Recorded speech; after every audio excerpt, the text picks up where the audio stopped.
She's climbing. What are we doing, buddy? Don't jump for the microphone. Okay. Trying to make a video here. No, not the hair. Well, pod. Welcome, well, pod. Don't forget to subscribe. This is Darth Microtransactions channel, and we're gonna have some fun tonight. Well, pod, welcome back. Ladies and gentlemen, if I look like I'm really tired, that's because I am. This kitten has been keeping me up all night, basically. She's kind of a little crazy. I don't actually know where she is right now. She's probably chewing through one of my cords. But with that being said, there's some pretty big updates going on currently in Guardian Tales. So we're going to talk about that. Now, if you guys are Raid Shadow Legends players, I'm sorry, because even this game is pumping out content. Oh, I think I found her.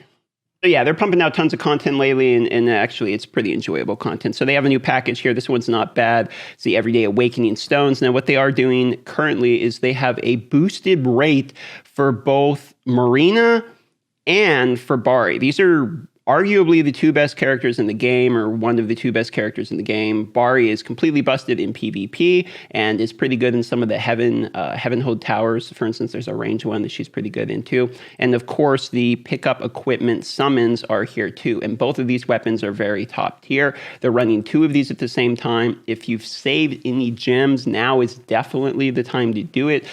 Plus, keep in mind, they have some shop offers going on currently here. So there is a few ways that you could get a little bit of evolution stones or something afterwards. So if you look here, you can see you can buy evolution stones for your characters you want.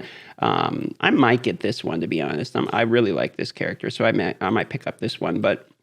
Or there's also the Super Awakening packs for the Dream Stones, which you can get just a whole bunch. You know, I'm probably going to end up buying this one, to be honest. You get a whole bunch of these Awakening Stones. You get the level 70 dungeon box 3 times a day from that one. And then, of course, there's the bi-weekly gem for just 10,000 straight gems. In case you guys need to well out, there is some packages available currently because the summoning offer is pretty good. If you don't know why these characters are so good, I mean, you probably should. Marina is the best character in the game.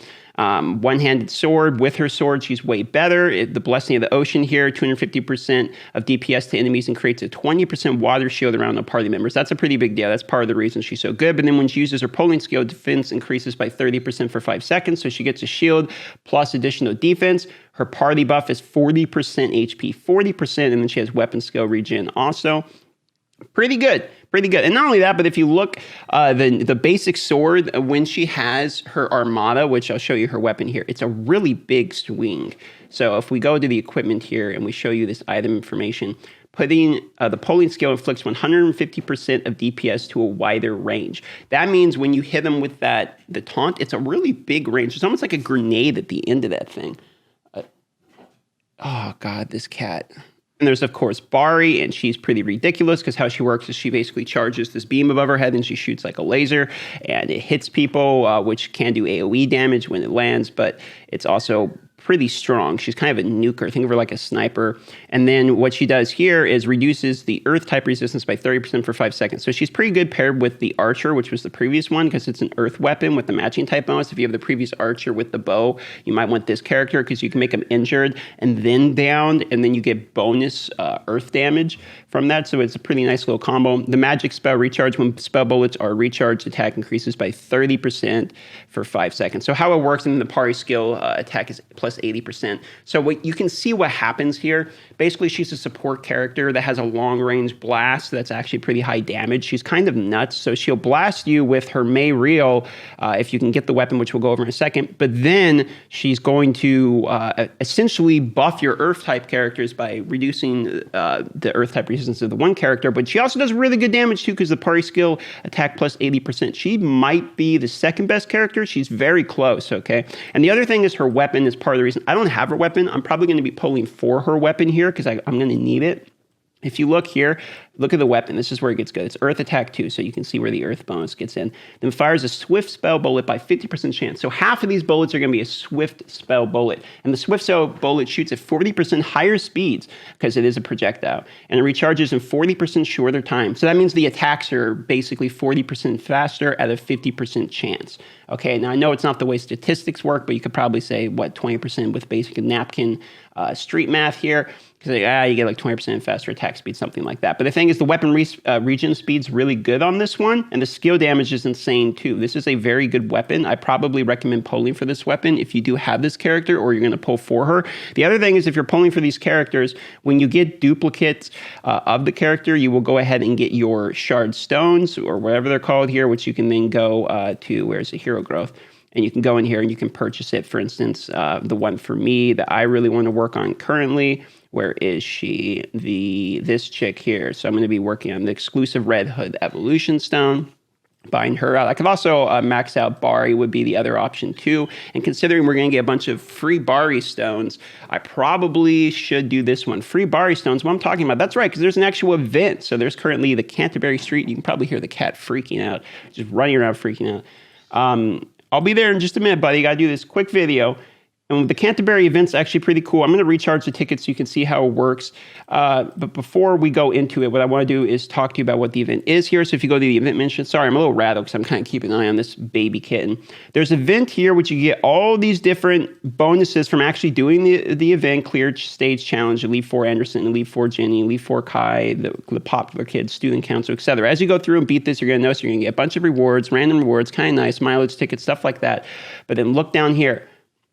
Clear stage level 30 event rift with Rachel in the party, you will then get this, which is the 20 stones of Flower Bari. So if you do pull for her, try to get the stones done. Level 50, level 70 event with Ratio in the party. So we need to put a Ratio in the party, then we'll try it again. But you'll notice here, and you see it goes all the way down here, use stamina even, you get some bonuses. So you get a little bit of recurring goods. But also, you notice down here, heroes for bonus point for event rift only. Now you have 13 days to complete this event, but if you use any of these characters here, you're going to get bonus points. So this is what they get extra points in. This is the actual event rift.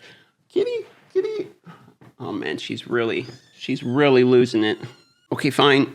We'll get a little kitty action here in the middle of this video. There you go, buddy. Is that what you wanted? She just wanted to hang out, apparently. You see this little monster? You see what I'm dealing with? I gotta make videos while dealing with this little guy. Okay, go run around. Ow! Go run around. So you see, you clear this stage, you get some points, some experience, some gold, and what are the points you're actually getting? Well, let me show you. You get these Canterbury points plus 90% bonus for having the correct characters. Ow! She is biting my hand. And then what you can do with them is if you click on this here, you see how as you acquire different amount of total points, so you have 4,500 total points, which are popularity points or whatever, because it's like some high school event. Then you acquire the points here, and then you get your item. That's it. As you go down the list, when I have 4,900, I'll get these, etc., etc. But you really want to do this one because down at 7,300, look at this Grand Admiral stones, and this is the best character in the game, so you want that. There's some free necklaces. Oh, she just climbed. She's climbing my back. Oh, she's climbing. What are we doing, buddy? Don't jump for the microphone. Okay. Trying to make a video here. No, not the hair. And then this is really awesome. It's basically a Mega Man X. You see this story? They do like a Mega Man X impersonation here with like the different heroes around. I really honestly swear to God, I love the way that they mimic all these Super Nintendo famous games. Like the only one that I haven't seen yet, they haven't had some like Super Metroid reference, but I can't wait till they do. You can see the main rewards here. Look, you get costumes for this one, etc. But as you go through the story too, there's additional rewards and there's the challenge where you have to go through and clear the original story. So in my personal opinion, what I'm going to say about this update here is this event currently, and this update's pretty good if you're somebody who's playing this game seriously, because all these characters are basically the best characters in the game. They're having a chance up rate for it. I'm pretty excited. If you don't want to spend any money, don't forget you get one free character here, 1 million free SP, and then you can unlock the Sealed Goddess. Kitty is still here harassing, so I'm having to like move her around my desk. She's trying to jump on stuff and hit like my editing macro buttons while I'm doing this. 3, to wrap it up by talking about the shop offers. I think the Summon Everyday package is pretty good because you get to do 1 paid discount a day. The Awakening Stone packages actually aren't terrible. The Awakening Stone stuff is a pretty big deal. The $19 one might be one I'll pick up here. The bi-weekly's all right if you're just going to flat well. And then these ones are basically expensive well food. If you don't want to have to farm for your heroes, you can just go in here, drop down $50. You can get some stone, but mostly you're just buying the evolutions here is what you're doing. You're giving me Awakening Stones too, sure, but you're buying the evolutions. So that's what it was. I did spend the $50 on the Archer character when I got her, but that was just because she was like my first unique. It was what I had, and I'm like, let me do it. I am kind of tempted to do it for Bari because I'd probably go try to get all the Bari stones from this event and then get this pack to wrap it up, maybe is what I'll do. So hopefully that helped or talked about the... God, I'm just sitting here laughing because I'm thinking about this cat is going to change everything I do in my life. Like now when I go anywhere, if I go visit my girlfriend, I'm going to have someone watch the cat or bring the cat with. This kitten's messing with my sleep schedule. But God, I love it. I love this kitten. She's so sweet. There's 2 names we're debating against. Orca, which was the most common upvoted one in my post I did. And then I thought someone said Gasha, and they got no upvotes, but I kind of like the name Gasha. I think that's kind of interesting too. Let me know what you guys think for kitten name. We're still trying to name it. I was thinking about just naming her Annoying would be a pretty good... Oh, Kitty. All right, she's meowing again. I better go continue training her and stuff, trying to get her to follow the litter box and know where all the food is and all that. Okay. Love y'all. Thanks for enduring the kitten talk. I'm a little excited kitten dad. All right, I'll see you in the next video.